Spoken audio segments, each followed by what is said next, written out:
Salam şagirdlər, bugünkü dərsimizin izahı olacaq Rusiya 17-18-ci əsrlərdə. Yekaterinanın dövründə Rusiyada mütləqiyyət quruluşu daha da gücləndi. Ölkədə quberniya islahatı keçirildi.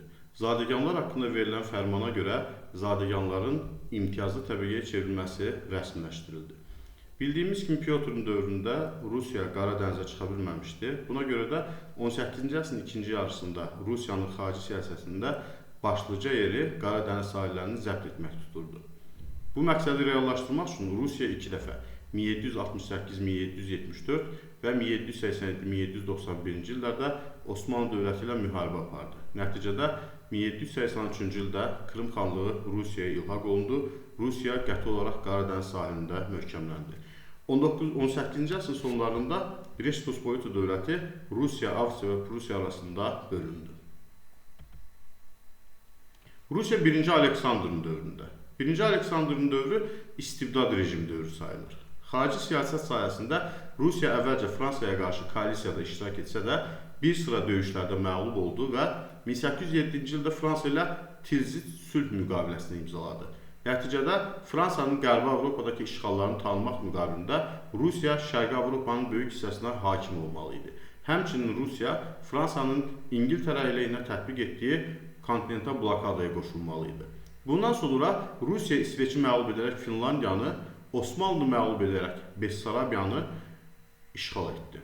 1812-ci ildə Napoleonun Rusiyaya hücumu uğursuz oldu. Rusiya 1-ci Nikolayın dövründə. Bunun dövrü bürokratiya rejimi sayılır. Nikolay 1825-ci ildə baş vermiş Dekabrislər üsyanı yatırdı. Ölkəni bürokratiya rejimində idarə etməyə başladı. 19-cu əsrin 30-40-cı illərində Rusiyada sənaye çevrilişi başladı. Avropa ölkələrindən fərqli olaraq Rusiyada sənaye çevrilişi feodal təhkimçilik quruluşunun mövcud olduğu dövrdə baş vermişdi. Cənubi Qafqazın, o cümlədən Şimali Azərbaycanın işğalı, yəni 1828-ci il Türkmənçay müqaviləsini nəzərdə tuturuq, başa çatdırıldı. Avropada 1848-ci il inqilabların yatırılmasında fəal iştirakına görə Rusiya Avropanın jandarmı adlandırılırdı. 1853-cü ildə başlayan Krım müharibəsində İngiltərə, Fransa və Sardiniya Osmanlı dövlətinin tərəfində iştirak etdi. 1856-cı ildə başa çatan bu müharibədə Rusiya məğlub oldu. 2-ci Aleksandrın dövrü. Onun dövründə məhkəmə islahatlar keçirildi. 1864-cü ildə aparılan məhkəmə islahatına görə məhkəmələr müstəqil olmalı idi. 1874-cü ildə keçirilən hərbi islahata görə ümumi hərbi mükəlləfiyyət tətbiq olundu. 1859-cu ildə Şeyx Şamilin başçılıq etdiyi azadlıq hərəkatı yatırıldı. 1864-cü ildə bütün Qafqazın işğalı başa çatdırıldı. 19-cu əsrin ortalarında Qazaxıstan işğal edildi. 1864-1895-ci ildə Rusiya Türkistanda yerləşən Kokan, Xiva xanlıqlarını və Buxara əmirliyini işğal etdi. Rusiya 3-cü Aleksandrın dövründə. Bu dövrdə qeyri-rus millətlərə qarşı təzyiqlər artırıldı.